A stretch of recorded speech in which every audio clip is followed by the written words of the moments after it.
जय श्री कृष्ण दोस्तों। आज हम देखने वाले हैं कि कर्ण के अर्जुन के बारे में क्या विचार थे। कर्ण के अनुसार अर्जुन कैसा योद्धा था। चलिए वीडियो को शुरू करते हैं। कर्ण पर्व अध्याय 79 में शल्य ने कर्ण से कहा, कर्ण, रथियों में श्रेष्ठ वीर अर्जुन अकेले भी हों तो महारथी योद्धा उन्हें युद्ध में अजेय बताते हैं। फिर इस समय तो वे श्री कृष्ण से सुरक्षित हैं, फिर ऐसी दशा में उन्हें जीतने का साहस कौन कर सकता है। कर्ण बोला, मैंने जहां तक सुना है वहां तक संसार में ऐसा श्रेष्ठ महारथी वीर कभी उत्पन्न नहीं हुआ। ऐसे कुंती कुमार के साथ आज मैं युद्ध करूंगा। मेरा पुरुषार्थ देखो।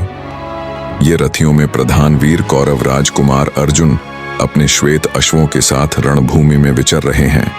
ये आज मुझे मृत्यु के संकट में डाल देंगे। मुझ कर्ण का अंत होने पर कौरव दल के अन्य समस्त योद्धाओं का विनाश भी निश्चित ही है।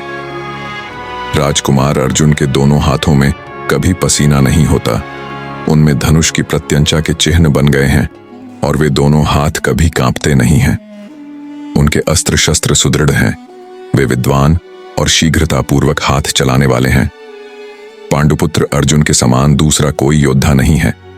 वे कंकपत्र युक्त अनेक बाणों को इस प्रकार हाथ में लेते हैं मानो एक ही बाण हो, और उन सबको शीघ्रतापूर्वक धनुष पर रखकर चला देते हैं। वे अमोघ बाण एक कोस दूर जाकर गिरते हैं। अतः इस पृथ्वी पर उनके समान दूसरा योद्धा कौन है।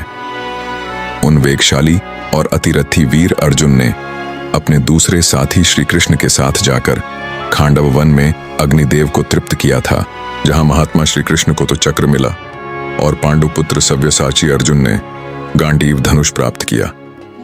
उदार अंतःकरण वाले महाबाहु अर्जुन ने अग्निदेव से श्वेत घोड़ों से जुता हुआ गंभीर घोष करने वाला एक भयंकर रथ, 2 दिव्य विशाल और अक्षय तर्कस तथा अलौकिक अस्त्र शस्त्र प्राप्त किए। उन्होंने इंद्रलोक में जाकर असंख्य काल के नामक संपूर्ण दैत्यों का संहार किया और वहां देवदत्त नामक शंख प्राप्त किया। अतः इस पृथ्वी पर उनसे अधिक कौन है। जिन महानुभाव ने अस्त्रों द्वारा उत्तम युद्ध करके साक्षात महादेव जी को संतुष्ट किया और उनसे त्रिलोकी का संहार करने में समर्थ अत्यंत भयंकर पाशुपत नामक महान अस्त्र प्राप्त कर लिया। भिन्न भिन्न लोकपालों ने आकर उन्हें ऐसे महान अस्त्र प्रदान किए जो युद्ध स्थल में अपना सानी नहीं रखते। उन पुरुष सिंह ने रणभूमि में उन्हीं अस्त्रों द्वारा संगठित होकर आए हुए कालकेय नामक असुरों का शीघ्र ही संहार कर डाला। इसी प्रकार विराट नगर में एकत्र हुए हम सब लोगों को एकमात्र रथ के द्वारा युद्ध में जीतकर अर्जुन ने उस विराट का गोधन लौटा लिया और महारथियों के शरीरों से वस्त्र भी उतार लिए।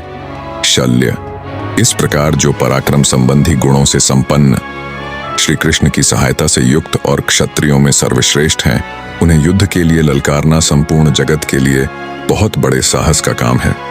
इस बात को मैं स्वयं भी जानता हूं। अर्जुन उन अनंत पराक्रमी, उपमा रहित नारायण अवतार, हाथों में शंख चक्र और खड्ग धारण करने वाले विष्णु स्वरूप विजयशील वसुदेव पुत्र महात्मा भगवान श्री कृष्ण से सुरक्षित हैं, जिनके गुणों का वर्णन संपूर्ण जगत के लोग मिलकर 10,000 वर्षों में भी नहीं कर सकते। श्री कृष्ण और अर्जुन को एक रथ पर मिले हुए देखकर मुझे बड़ा भय लगता है। मेरा हृदय घबरा उठता है। अर्जुन युद्ध में समस्त धनुर्धरों से बढ़कर हैं और नारायण स्वरूप भगवान श्री कृष्ण भी चक्र युद्ध में अपना सानी नहीं रखते। पांडुपुत्र अर्जुन और वसुदेव नंदन श्री कृष्ण दोनों ऐसे ही पराक्रमी हैं। हिमालय भले ही अपने स्थान से हट जाए, किंतु दोनों कृष्ण अपनी मर्यादा से विचलित नहीं हो सकते। वे दोनों ही शौर्य संपन्न, बलवान, सुदृढ़ आयुधों वाले और महारथी हैं। उनके शरीर सुगठित एवं शक्तिशाली हैं। शल्य, ऐसे अर्जुन और श्री कृष्ण का सामना करने के लिए मेरे सिवा दूसरा कौन जा सकता है। मद्रराज, अर्जुन के साथ युद्ध के विषय में जो आज मेरा मनोरथ है वह अविलंब और शीघ्र सफल होगा। यह युद्ध अत्यंत अद्भुत, विचित्र और अनुपम होगा। मैं युद्ध स्थल में इन दोनों को मार गिराऊंगा अथवा वे दोनों ही कृष्ण मुझे मार डालेंगे। राजन, शत्रुहंता कर्ण शल्य से ऐसा कहकर रणभूमि में मेघ के समान उच्च स्वर से गर्जना करने लगा। उस समय आपके पुत्र दुर्योधन ने निकट आकर उसका अभिनंदन किया।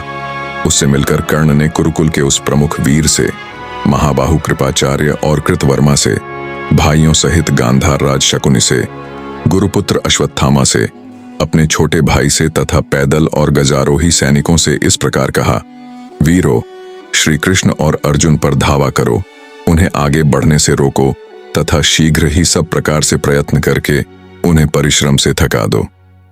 तो दोस्तों, ये था कर्ण और शल्य का संवाद। यहां पर कर्ण ने यह बताया कि कर्ण अर्जुन के बारे में क्या सोचते हैं। मिलते हैं अगली किसी वीडियो में, तब तक के लिए बोलो सत्य सनातन धर्म की सदा ही जय।